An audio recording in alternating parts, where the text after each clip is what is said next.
os primeiros recortes da pesquisa Atlas Intel Bloomberg, que mostra Lula com 47,1% das intenções de voto e uma disputa contra Michele Bolsonaro. Para a gente conversar sobre todos esses cenários que foram testados pela Atlas Intel, vamos conversar agora com o head de análise política da Atlas, o Yuri Sanches. Yuri, muito bom dia, é um prazer te ter aqui no Acorda Metrópolis. Bom dia, Natália. Bom dia a todos que estão assistindo também. Um prazer estar aqui. Yuri, a gente destacou já logo o cenário testado de segundo turno com a Michele Bolsonaro, justamente por causa desse contexto da briga entre o Flávio e a Michele. Ela é testada em diversos momentos dessa pré-campanha longa, já que o Flávio Bolsonaro é ungido pelo Jair Bolsonaro lá em novembro já de 2025, e o conflito dos dois é cada vez maior. Agora, com mais um ponto que faz, por exemplo, no chat aqui, muita gente pedir a Michele no lugar do Flávio Bolsonaro. É nesse sentido que a pesquisa também faz esses testes, de entender possibilidades que o bolsonarismo tem para além do Flávio Bolsonaro. E eu queria saber de você como que a Michele tem se modificado e também aproveito para já te perguntar sobre o Flávio, né, nos últimos meses. Perfeito. Bom, no cenário de segundo turno, né, que você citou entre Lula e Michele, ali a gente tem uma série de cenários, né, com Flávio, com Ronaldo Caiado, com Romeu Zema, com Renan Santos, até um cenário hipotético com o ex-presidente Jair Bolsonaro, para a gente ver justamente a migração de votos, transferência, né, como esse processo se dá entre os diversos nomes que estão colocados aí na disputa pela oposição, e aí a gente consegue ver o gráfico. A Michelle, ela está num patamar abaixo do Flávio, um patamar abaixo, inclusive, de Jair Bolsonaro, né. Então é um nome que, quando é colocado, numa disputa de segundo turno hipotética com o presidente Lula, lembrando que o candidato, até aqui é o Flávio Bolsonaro, ah, esse desempenho dela é menor, é um desempenho mais reduzido. Isso tem a ver com, justamente, o próprio contato com a militância, tudo aquilo que de carreira política que Flávio Bolsonaro desenvolveu, até aqui.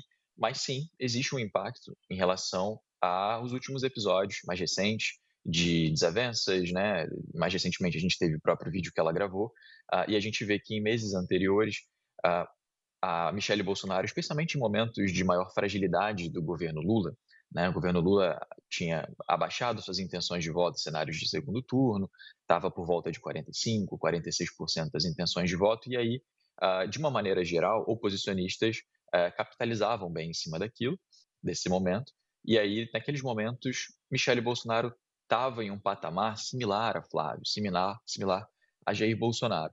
A gente vê que agora há uma queda, há uma perda de tração, porque é um momento também de desafio para o campo oposicionista, especialmente do bolsonarismo, né, de se articular de acordo com desavenças, e também um momento particularmente desafiador em relação a investigações, em relação ao que a gente tem observado recentemente, né.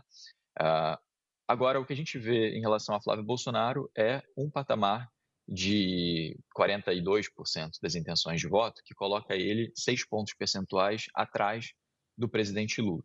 A gente vê que de abril para cá houve essa queda de 6 pontos percentuais. A gente tem a pesquisa de maio que está suspensa pelo TSE, a gente está aguardando a decisão final para liberar, mas há uma estabilidade do patamar que a gente observa, né, desde os últimos mais de 30 dias, né. Então, o patamar de Flávio Bolsonaro que está abaixo daquilo que ele já havia conseguido lograr contra o presidente Lula nesse cenário de segundo turno, que era um cenário ali de empate ou de numericamente estar à frente. Então, hoje ele ainda permanece 6 pontos percentuais abaixo do presidente Lula, que fica ali próximo de 49% das intenções de voto, justamente navegando um momento em que é um momento de maior fragilidade para o campo bolsonarista, apesar também de desafios, e a gente também vai divulgar uma pesquisa sobre o impacto do caso das investigações em relação a Jacques Wagner. Sim. O impacto foi um pouco mais controlado. É isso. E Yuri Sanches é head da Atlas Intel, é por isso mesmo que a gente está conversando com ele. A gente abriu o Acorda Metrópolis trazendo diversos cenários que a pesquisa já nos trouxe, colocando principalmente o presidente Lula vencendo em todos os cenários de segundo turno. E também me chamou a atenção, Yuri, que vocês colocaram ali o teste também para o lado da substituição do Lula. A gente falou aqui da substituição de Flávio Bolsonaro por Michele, por exemplo, mas do lado do Lula, claro, a fim de testes, né? Também tem ali Haddad e Alckmin, e eles também venceriam o Flávio Bolsonaro. Queria te ouvir um pouquinho mais sobre Lula. Você acabou de dar uma informação muito importante aqui para a gente, que vai ter um novo recorte sobre aí a crise Banco Master para o lado do Lula, que o atinge indiretamente através de Jacques Wagner e o Augusto Lima.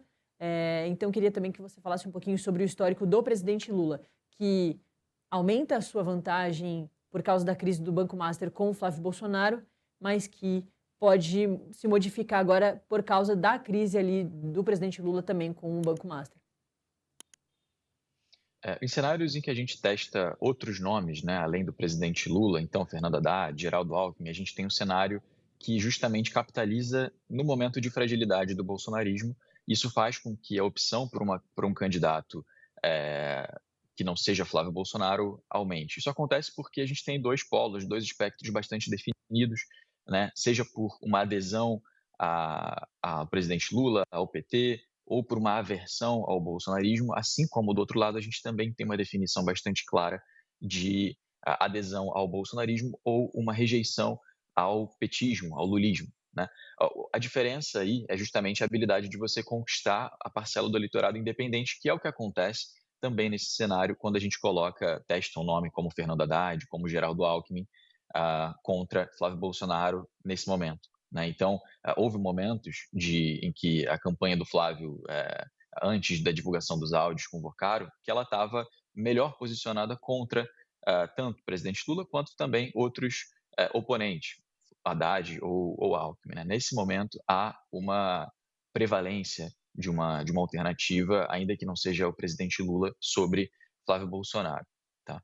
A gente está observando também o desenvolvimento do caso do Banco Master em relação a Jacques Wagner, né, ao PT da Bahia. A gente vai divulgar amanhã também um estudo tanto em relação a esse caso, quanto também do impacto do áudio, né, que a Michele Bolsonaro gravou em relação à relação dela com Flávio Bolsonaro. Então, também são outros recortes dessa pesquisa que a gente vai trazer. Em relação ao impacto até aqui, a gente vê que o presidente Lula consegue se manter um impacto que até que foi indireto, né? Não impactou de uma maneira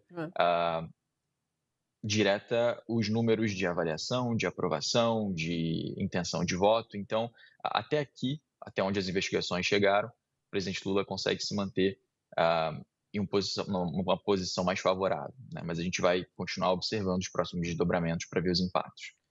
Yuri, já vou te deixar o convite aqui ao vivo para você voltar com a gente amanhã ou ainda nessa semana para a gente falar sobre esses novos recortes do restante da Atlas Intel Bloomberg. Mas para a gente encerrar essa entrevista especificamente desses primeiros recortes de hoje, eu queria te perguntar também sobre os outros candidatos. Muita gente aqui no chat sempre pergunta sobre Renan Santos. E o Renan, com as outras pesquisas também, é o que mais tem se destacado desses outros candidatos, para além de Flávio e de Lula, e principalmente a partir dos áudios do Intercept de Flávio Bolsonaro com Daniel Vocaro. Ele começa a tomar esse terceiro lugar.